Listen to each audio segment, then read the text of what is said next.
Welcome to today's deep dive where we unwrap the story, design secrets, myths, and real world value of the Liberty Quarter Dollar from Vermont with the P Mint mark from 2001. Grab your loop, settle in, and let's turn a simple piece of change into an unforgettable journey through American art, industry, and legend. Imagine holding a tiny canvas that celebrates sugar maples, mountain horizons, and the spirit of freedom and unity. That is the Vermont State Quarter from the Philadelphia Mint in 2001. It is more than metal. It is a snapshot of a state's identity and a chapter in one of the most beloved collecting programs in United States history. Chapter 1. The story behind the coin. The Vermont Quarter arrived on August 6, 2001 as the 14th release in the 50 State Quarters program. That program rolled out 5 designs each year and drew millions of new collectors into the hobby. Vermont joined the Union in 1791, and its quarter carries the proud motto Freedom and Unity. The design shows 2 maple trees tapped for sap with camel's hump rising in the distance. This image honors real Vermont traditions of sugaring and the mountainous backbone of the Green Mountain State. StateQuarterGuide.com. The artistry blends classic and contemporary hands. The obverse features the Washington portrait from the work of John Flanagan with sculpting updates by William Cousins. The reverse design and sculpting were created by T.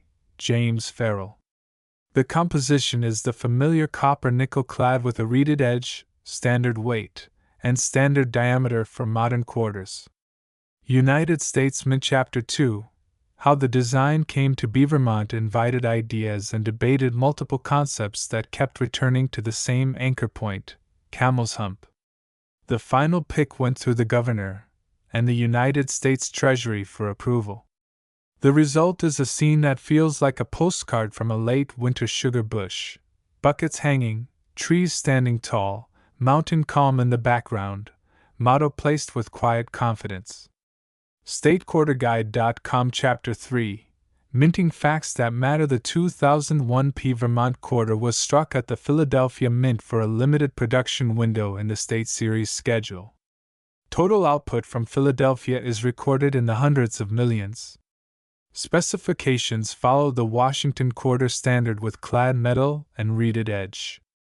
These are circulation workhorses built to move through pocket to cash drawer to parking meter and back again. Chapter 4. What to look for when you hold one. Move the coin under a bright light. Look for crisp detail in the maple branches and buckets, sharp lettering on Freedom and Unity, and strong hair detail on Washington. Check for clean fields with minimal contact marks. Rotate the coin and watch how the light rolls. Luster that flows like satin bands is a strong sign of high mint state quality. Even tiny ticks can drop a grade, so train your eyes to slow down and scan. Now switch from quality to oddities.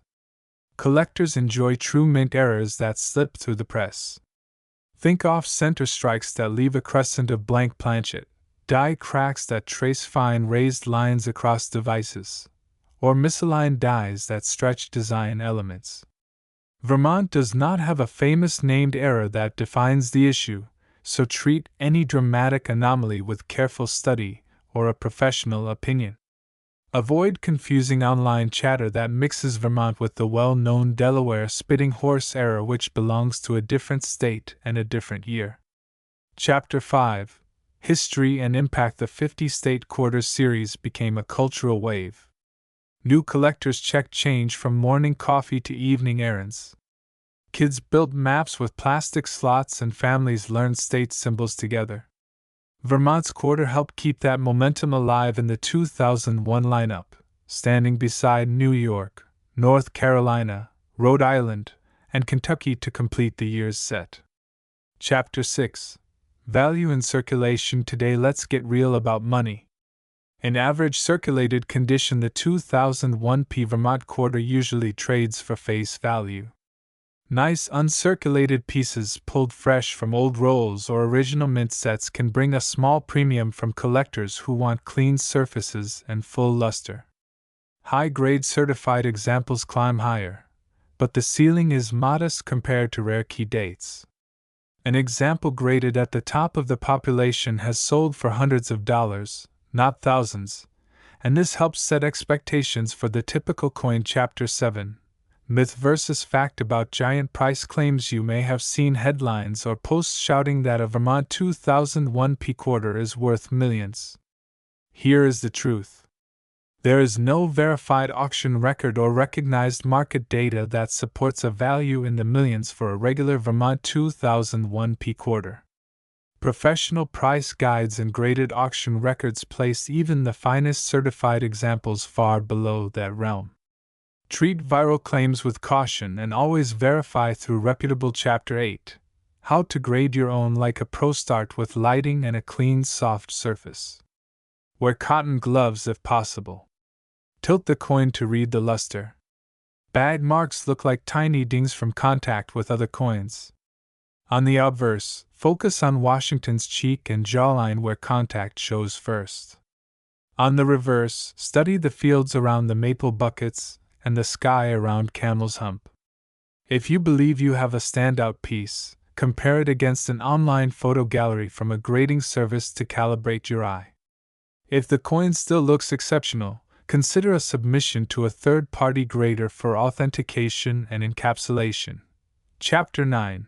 Building a Vermont-focused mini collection. Create a trio. One coin from circulation with honest wear to tell the story of commerce. One bright, uncirculated example for eye appeal. One proof from the San Francisco Mint for mirror fields and frosted devices. Add a slot for any true mint error you personally discover. Label each coin with date, mint, and how you found it.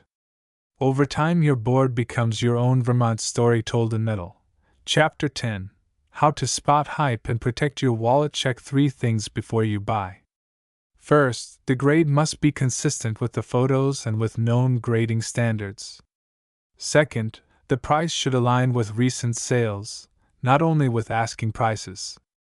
Third, the seller should have a record of real transactions. When someone claims a common state quarter is worth a fortune, ask for a comparable verified sale. If they cannot provide one, walk away with confidence. Chapter 11. Final thoughts and collector motivation. Every quarter is a tiny ambassador. The Vermont 2001 P shows how a coin can celebrate landscape, work, and community values all at once. Maybe the one in your hand came through a roadside maple stand. Maybe it paid for a toll on a mountain drive. When you look closely, you are not just checking a price. You are reading a story. On the much requested question of current market value for clarity and honesty to collectors worldwide, the realistic current market for a Vermont 2001 P quarter is face value in circulated condition with modest premiums for uncirculated and high-grade certified pieces. There is no credible market basis for a figure of $9.6 million for a regular example of this coin. Always rely on verifiable data from recognized price guides and recorded auctions. If you enjoyed this deep dive, hit like, drop a comment with your best Vermont story, and subscribe for more coin journeys.